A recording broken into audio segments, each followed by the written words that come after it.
জিলহজ্জের প্রথম দশকের মর্যাদা আল্লাহর কাছে বেশি নাকি মাহে রমজানের শেষ দশকের মর্যাদা আল্লাহর কাছে বেশি? শেখুল ইসলাম ইবনে তাইমিয়া রাহমাতুল্লাহ আলাইহি তিনি কি সুন্দর সমাধান দিয়েছেন। তিনি বলেন, যেহেতু দশকের কথা, এই দশকের কথাও আছে, ওই দশকের কথাও আছে, জিলহজ্জের প্রথম দশকের কথাও হাদিসে কোরআনে আছে, আবার মাহে রমজানের শেষ দশকের কথাও হাদিসে কোরআনে আছে। সুতরাং উভয়ের মর্যাদা এবং সম্মান আছে, একটা ছাইরা আটটা নয়। তবে যেহেতু এই দশকে দিন আছে আর রাত আছে, এই কারণে এই দুই দশক এক এক দিক দিয়ে উত্তম। জিলহজ্জের প্রথম দশকের দিনগুলি উত্তম রাতের চাইতে, আর মাহে রমজানের দশকের মধ্যে দিনগুলোর চাইতে রাতগুলো উত্তম। সুতরাং এই দুই দশকের মধ্যে কম্পেয়ার করলে জিলহজ্জের প্রথম দশকের দিনগুলি উত্তম মাহে রমজানের দশকের চাইতে, আর মাহে রমজানের শেষ দশকের রাতগুলি উত্তম জিলহজ্জের প্রথম দশকের চাইতে। কেন? যেহেতু মাহে রমজানের শেষ দশকে রাত এর মধ্যে সবে কদর আছে, এই কারণে রাতগুলির দাম বেড়ে গেছে, মূল্য বেড়ে গেছে, মূল্যায়ন বেড়ে গেছে। আবার জিলহজ্জের প্রথম দশকের দিনগুলির মূল্য কেন বেশি? কারণ ওই দিনগুলিতে রোজা রাখলে নবীজি হাদিসে বলছেন, ইয়াদিলু সিয়ামু কুল্লি ইয়াউমিন মিনহা বিসামি সানা। কেউ যদি জিলহজ্জের প্রথম দশকে এক একটা দিন যায়, মঙ্গলবার থেকে শুরু হয়েছে, আজকে শুক্রবার, একেবারে বুধবার পর্যন্ত যদি প্রত্যেক দিন কেউ একটা একটা রোজা রাখে, তার আমল নামায় গোটা এক বছর 365 দিন রোজা রাখার সব তার আমল নামায় জমা করা হবে। তাইলে একটা দিন রোজা রাখলে যদি এক বছরের সওয়াব পাওয়া যায়, এই সুযোগটা দিনের বেলা আছে, রাতের বেলা নাই। ওই কারণে জিলহজ্জের দশকের দিনগুলির মূল্য বেশি মাহে রমজানের শেষ দশকের চেয়েও বেশি। মা মিন আমালিন আহাব্বু ইলাল্লাহি আন ইউতাআব্বাদা লাহু ফীহা মিন আশরি যিলহিজ্জাহ ইয়াদিলু সিয়ামু কুল্লি ইয়াউমিন মিনহা বিসিয়ামি সানা ওয়া তাদিলু কিয়ামু কুল্লি লাইলাতিন মিনহা বিকিয়ামি লাইলাতিল কদর। এটা সত্য যে সর্বোচ্চ এবং বড় আমল হচ্ছে কুরবানি, এবং এটা ঈদের দিনের কাজ। ঈদের দিনের কাজ বড় কাজ। এই কাজের কথা চিন্তা কইরা আপনি এর আগের দিনের কাজগুলি স্কিপ করলেন, ফালাইয়া দিলেন, তাইলে আপনার আগের কাজগুলি ফালাইয়া দেওয়ার কারণে, আগের কাজগুলি ছেড়ে দেওয়ার কারণে ঈদের দিন পর্যন্ত আপনি যে পৌঁছাইলেন একেবারে খালি হাতে, নিঃস্ব হাতে পৌঁছাইলেন। অথচ ঈদের দিনের আগে আপনাকে প্রস্তুতি নেওয়ার জন্য আল্লাহর পক্ষ থেকে গোটা 10টা দিন আল্লাহ দিয়েছিলেন। আপনি দেখেন তো, আপনার দুনিয়াতে কেউ যদি পরীক্ষা দিতে হয়, সে কি পরীক্ষার দিনের তারিখ শুনে বসে থাকে? পরীক্ষার তারিখ শুনে বসে থাকে? ইন্টারভিউর তারিখ, সে ইমিগ্রেশনে হাজিরা দেবে, এর তারিখ শুনছে, শোনার পরে বসে থাকে? নাকি সে প্রিপারেশন নেয়? সে প্রস্তুতি নিবে পরীক্ষার জন্য, ইন্টারভিউ দেওয়ার জন্য।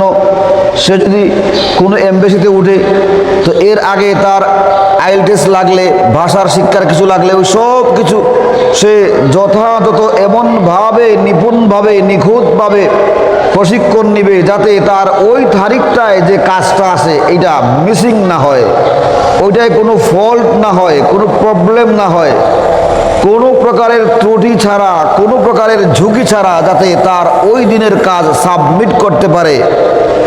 এজন্য 100% প্রিপারেশন নেওয়ার চেষ্টা করে তারিখ শোনার পরেই। ঠিক না বেঠিক? আমরা আমাদের দুনিয়ার ব্যাপারে যখন আমরা জানতে পারি যে আমার তারিখ পড়ে গেছে, একটা বিয়ের তারিখ মনে করেন একটা সংগঠন একটা অনুষ্ঠান করবে, ওয়াজ মাহফিল করাইবে, রাজনৈতিক দল তাদের রাজনৈতিক একটা সম্মেলন করবে, সেমিনার সিম্পোজিয়াম করবে। তারিখ জানার পর এই দলের নেতাকর্মী, এই দলের কর্মী সমর্থক এরা সকলে বসে থাকে, নাকি ওই দিনে তার সম্মেলন সফল হওয়ার জন্য যত ওয়ে এবং যত প্রসেস পদ্ধতি নিয়ম কারণ আছে সব কিছু অ্যাপ্লাই করে ওই দিনটায় যাতে আমার প্রোগ্রামটা ফ্লপ না হয়, আমার এই প্রোগ্রামটা বিমূর্ণ না হয়, আমার এই প্রোগ্রামটা বিফল না হয়, এই কারণে শতভাগ সকলে মিলে চেষ্টা চালায়া যায়, ঠিক না বেঠিক? তাইলে আপনি কি মনে করলেন পবিত্র ঈদুল আজহা আপনি কুরবানি করবেন, কুরবানি করার জন্য আল্লাহকে সন্তুষ্ট করবার জন্য আপনি কাজ করবেন। আল্লাহ তো দুনিয়ার যে কোনো এমপি, মন্ত্রী, প্রধানমন্ত্রী আর প্রেসিডেন্টের যেতে বহু বহু গুণে ঊর্ধ্বের সত্তা। দুনিয়ার একজন এমপি, মন্ত্রী, দুনিয়ার একজন পরীক্ষক নিরীক্ষককে সন্তুষ্ট করতে হলে আপনার আমার যদি এতগুলো প্রসেস পদ্ধতি অ্যাপ্লাই করতে হয়, নিয়ম কানুন মানতে হয়, এতগুলি প্রিপারেশন নিতে হয়, প্রস্তুতি নিতে হয়, তাহলে আল্লাহর কাছে আমার কুরবানি মঞ্জুর করাইবার জন্য কি আমার কোনো প্রিপারেশন নাই? আরে এই প্রিপারেশন তো এমন যে এইটা যদি কোনো বাহ্যিক ময়লা হইতো, কাপড়ে লাগছে ধুইলে সাফ হইতো, গায়ে লাগলে সাফ হইতো, এইটা অন্তরের বিষয়, এটা দিলের বিষয়। দিলে তো আপনি হাত দিয়ে সাফ করতে পারবেন না, না পারবেন?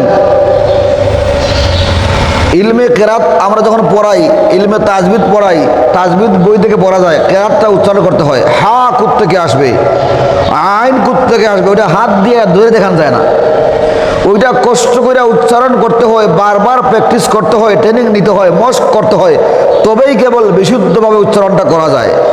কারণ ওইখানে হাত দিয়া অঙ্গ প্রত্যঙ্গ দিয়া ধৈর্য কিছু করার নাই, যেই কারণে পরিশ্রমটা একটু বেশি প্রয়োজন হয়। ঠিক তেমনিভাবে আমি যে কোরবানি করব, আমার এই কোরবানিটা আল্লাহর কাছে মঞ্জুর হওয়ার জন্য, মকবুল হওয়ার জন্য, গ্রহণযোগ্য হওয়ার জন্য আমার 1 লক্ষ, 2 লক্ষ, 5 লক্ষ টাকার কোরবানি, 70,000 টাকার কোরবানি। এখন তো 70,000 নিচে গরু চুরু পাওয়া যায় না, পাওয়া যায়নি। ছাগল টাগল কিনলেও 20-25 হাজার টাকা লাগে, 15-20 হাজার টাকা লাগে।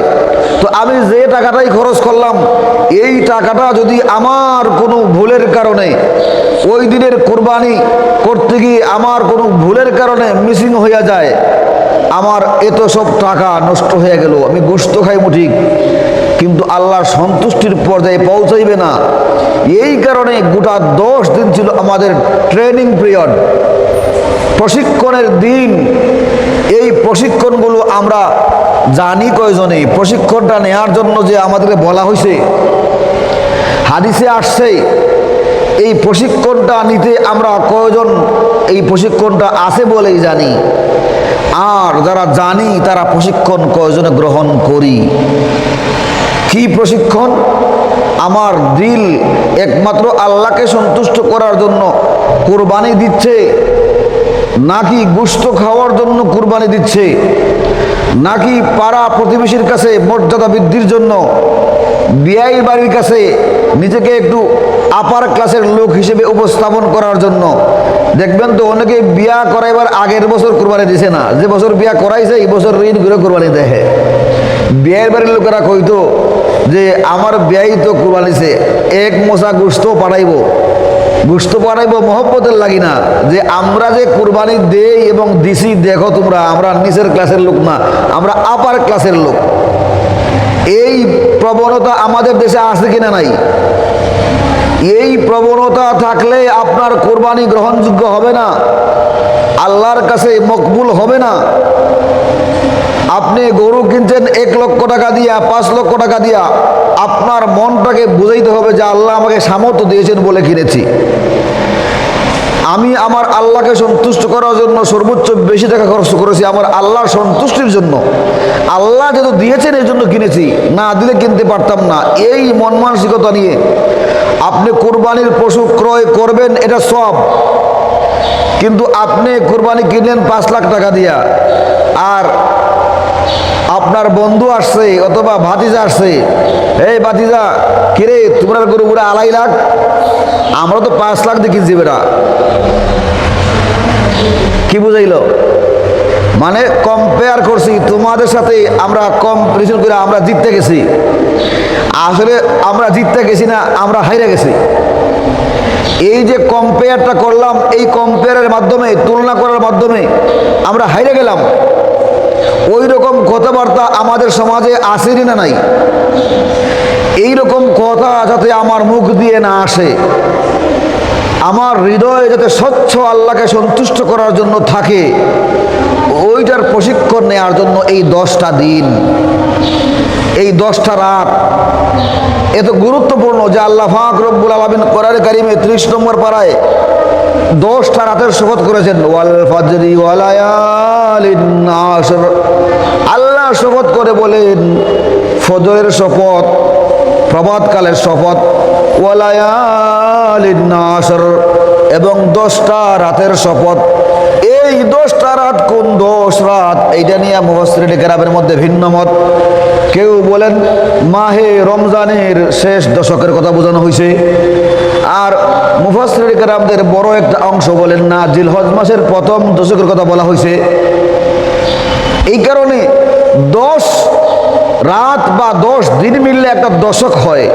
এই দশকটা কোন দশক, জিলহজের দশক নাকি মাহে রমজানের দশক, এই নিয়ে ভিন্ন ভিন্ন মত পোষণ করার কারণে কেউ এই প্রশ্ন উঠাইছেন।